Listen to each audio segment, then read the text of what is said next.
Hello and welcome to this on fire edition of Hillbilly DVD Reviews. Today we got a classic horror movie from the early 80s based on a novel by Stephen King, movie directed by John Carpenter, the one, the only, Christine. Christine is about a fucking haunted car, a 1957 Plymouth Fury, red and white. Movie opens up, the fucking George III gets bad to the bone. Christine's coming down an assembly line at the fucking plant. Fucking guys are working on shit. Next thing you know, fucking hood's coming down, slapping some motherfucker's hand off. Some other motherfucker gets in, smoking a cigar in the car. They listen to the radio. Turns out he just chokes to death. They just find his fucking body later. Who knows what happened to him? Cut to fucking 20-something years later. The movie picks up in 1978. Couple friends. One's a real fucking nerd, played by Keith Gordon. His name's Arnie Cunningham. The other one's like kind of like a popular fucking jock, played by John Stockwell. Anyway, they're best friends. They're coming home for the first day of fucking their senior year of high school. Arnie got bullied. They had to fucking get into a fight with a fucking badass bully named Buddy Repperton, who kind of looks like John Travolta, but it ain't. It's some other motherfucker. So anyway, they're driving by a fucking real hillbilly ass shithole fucking yard. They see a fucking car and shit sitting there. They go to check it out because it's for sale sign. Well, of course, it's Christine. It's all beat up, fucking dusty, musty. Look like motherfucker's been pissing on it for 30 years and shit. John Stockwell tries to talk Keith Gordon out of buying this piece of shit for $250, but he just instantly in love and shit. You can't talk this motherfucker out of anything. So they buy the car from a creepy old fucking man. You find out later, fucking, it was his brother. His brother died in it. Before that, the fucking guy's, wife died in it. Fucking killed herself, hooking an exhaust hose up to her fucking mouth and shit. Fucking guy's daughter choked on some shit in it and stuff. Now, the story differs a little bit from the Stephen King novel. In the Stephen King novel, it was actually that ghost of that motherfucker who loved the car who kind of takes it over. But in the John Carpenter film, they just explained that it was possessed from a demon from the get-go. So right off the bat, we're just moving and shit. Next thing you know, fucking nerd Arnie Cunningham's fixing the car up and shit. While he's fixing the car up, getting in shape, he starts being less nerdy. He don't have to wear glasses anymore. He stops wearing all his dork clothes, starts trying to wear like cool kind of clothes and shit, starts greasing his hair up. The car gets fixed, man. He's driving around town, fucking awesome. Cool fucking guy. This is a story of a zero to hero and shit. Next thing you know, he's stealing fucking girls away from his buddy John Stockwell's big stud football player and shit. He gets the hottest new girl in school, Lee, played by Alexandra Paul and shit. Anyway, they start going at it hot and heavy. Next thing you know, the car, Christine is getting jealous. They're at the drive-in. Fucking, she's grabbing his dick. He's fucking grabbing her tits. Next thing you know, the girl's like, oh, I don't know. I don't want to get fucked in this car to drive, and that's not how I want to lose my virginity and shit. Okay, fine, whatever. So, you know, he gets out, we got fucking blue balls and shit. She's sitting in the car. Next thing you know, fucking, she's eating something. She starts choking on it, just like the guy's daughter did way back in the day. The car lights up, fucking all white lights. Scary, spooky fucking scene, man. I always remember this scene when I was a kid and I seen this movie. She barely fucking lives. But right off the bat, she's like, it was Christine, and fucking Arnie's like, that's crazy, man. How is a car gonna make you fucking choke on a hamburger, you dumb bitch? So next thing you know, they're breaking up. Fucking John Stockwell gets hurt real fucking bad in a fucking, football game. I mean, they fuck his leg up, his neck's fucked up, but in the story, he's in the hospital for like 3 months. I don't know if you really fucking, be in the hospital for 3 months just because you fucked your leg up, but I mean, whatever, that's the story. Meanwhile, fucking fake-ass John Travolta, Buddy Repperton, and his fucking gang of crude, rude motherfuckers, they won't have fucking, Arnie, that they used to beat up and bully. They won't have him running the fucking school, being cool with a greaser hair, doing shit. So they go, they find out where his car's parked. He has to park it at this do-it-yourself, fix-it-up, whatever garage, because his parents were assholes. They wouldn't let him have the car, shit, whatever. So they go in, they fucking beat the car. I mean, they don't just, like, smash the windshield and shit. These motherfuckers pound this thing to it. There ain't hardly a car left. And the worst part is, some motherfucker pulls his pants down, shits on the fucking dashboard of the car. Arnie finds this out, man. He's crushed. Parents are like, oh well, whatever, we never want you to have that car anyway. Meanwhile, he fucking, you can see Arnie's transforming, man, his love for Christine and Christine's love for him, all this demonic whatever energy transforming him. He gets in a fight with his dad, fucking grabs his dad by the throat and shit. Next thing you know, everybody's fucking afraid of Arnie. Well, it ain't too fucking long before, Buddy Repperton's fucking gang starts ending up dead one by one. I ain't gonna spoil it. Some cool fucking death scenes, very fucking cool. John Carpenter, I gotta say, man, he really took this movie. It was a down period for his career. Right after The Thing, fucking nobody would hire him, which is fucking ridiculous. We laugh at that now because we all love The Thing. But that's what was going on at the time. So he did this movie, tried to make it the best he could, and I think he did a fucking awesome job. He handled all the high school shit without making it too annoyingly high school over dramatic soap opera bullshit.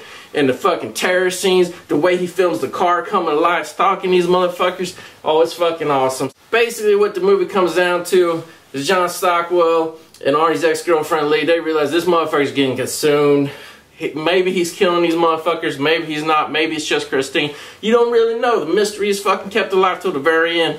So anyway, they take a bulldozer to go fucking, you know, damage Christine, just chop her up into pieces as best they can, but of course, thrilling fucking epic showdown, Christine versus Bulldozer. I ain't going to ruin it, but you know, great fucking movie in terms of, you know, way John Carpenter handled this story, showing the guy being possessed. Keith Gordon did a great fucking acting job.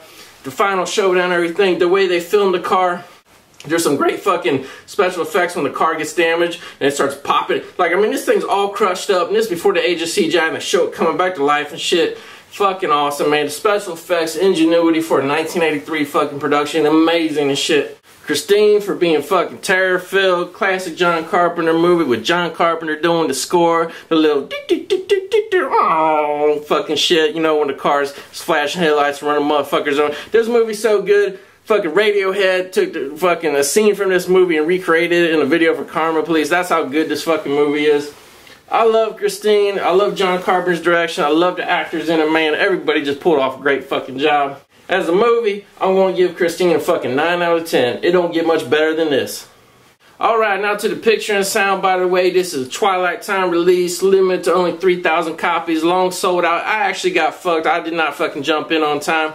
Luckily, they had a sale later where if you bought $100 worth of shit, not only could you get Christine for free, but you could get the signed copy and shit. Signed real little. It's hard to see on the camera. It's signed by Keith Gordon, the actor. He signed only 100 copies of them. I was lucky enough to get one. I love and shit. Did an unboxing for it. Just go check out the other video if you want to see the signature up close and shit. So anyway, Twilight Time gets a real shit reputation lately because they put out Night of the Living Dead, the 1990 remake, and the transfer got changed by the cinematographer to do some day for night shit.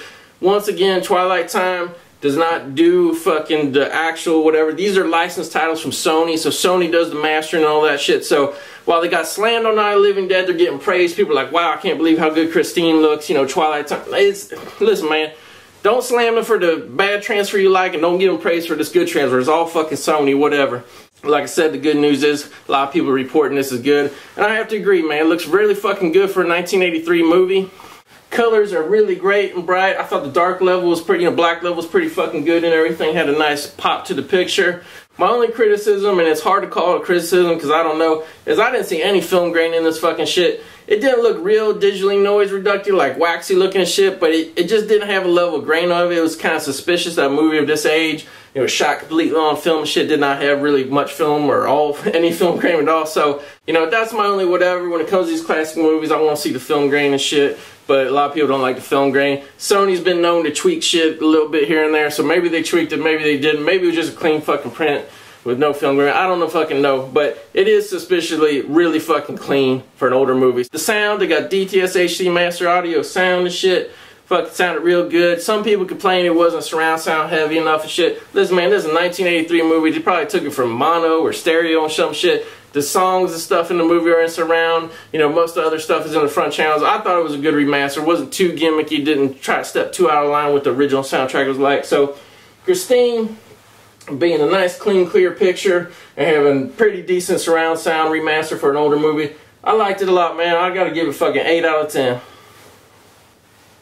Alright, special features now. Again, another area of Twilight Time gets slammed up the fucking ass. Once again, they don't do the special features. They take whatever the studio gives them, and in the past, the studio did not give them much, but this time, the studio gave them a lot because there was a special edition DVD of this came out about 5 years ago, so they carried all that shit over. So yeah, good fucking news. First off, best fucking special feature. We've got an audio commentary by John Carpenter, the director, and the actor Keith Gordon. Very good fucking commentary.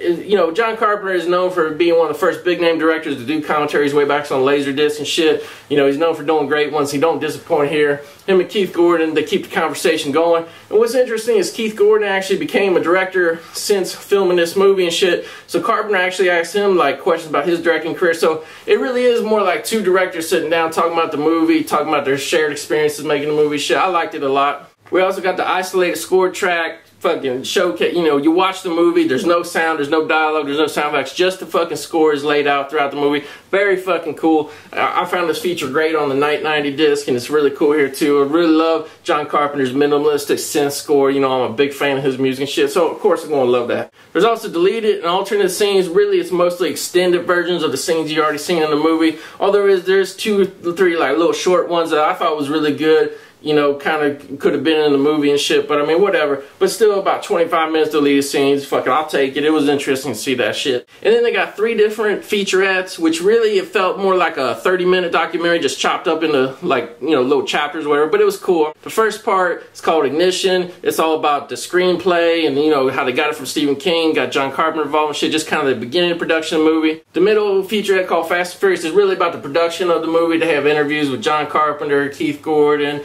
Alexandra Paul, John Stockwell. I mean, all the key players, you know, modern day, talking about, looking back on the making of the movie, sharing fun stories and shit. And then, of course, last featurette called Finish Line, where they talk about, you know, the legacy of the movie, how it did at the theaters, did it make money, all that kind of shit. So, you know, all in all, a good little 30-minute doc kind of spread out over these featurettes. I liked it a lot. It wasn't fluffy bullshit. It was cool that they tracked all these motherfuckers down, you know, now and had them talk about, you know, what they did 30 years ago. Great selection, special features. My only fucking bitching or whatever is, like, I wish they would have had original theatrical trailer. It's weird it wasn't on there, but whatever, it wasn't on there. But still, lots of quality, lots of quantity, special features, man. They did a really great job. I gotta give them fucking 9 out of 10.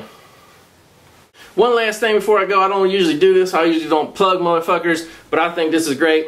Keith Gordon, the actor, who starred in Christine, like I said, he went on to have a directing career. I discovered his films just in the last couple years, like him a lot. His debut film, The Chocolate War, is awesome. Recently, I saw his movie Midnight Clear, and I wanted to get it. Unfortunately, it's not available in the United States or whatever. It's not even available on DVD anymore. Shit's out of print. It's real fucking hard to find. And the DVD was some bullshit, full screen, whatever. So I was lucky enough.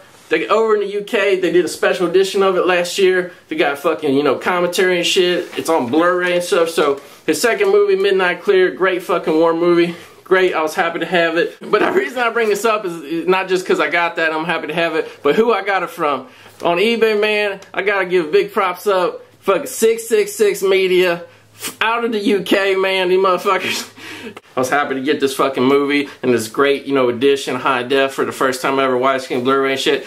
But to get it from some satanic motherfuckers out of UK worshiping the devil and selling DVDs online, you gotta give them motherfuckers credit. I don't know what they're doing to get all these great fucking movies, sending them over here and shit. Maybe they're blowing the devil, maybe they sold their souls, maybe they're fucking kidnapping kids off the street, sacrificing shit. I don't know. But from now on, if I need a fucking movie from their UK, I'm gonna go to 666 Media. So another fucking great movie in the collection. I guess I have fucking Satan to thank for it. Thank you, Satan.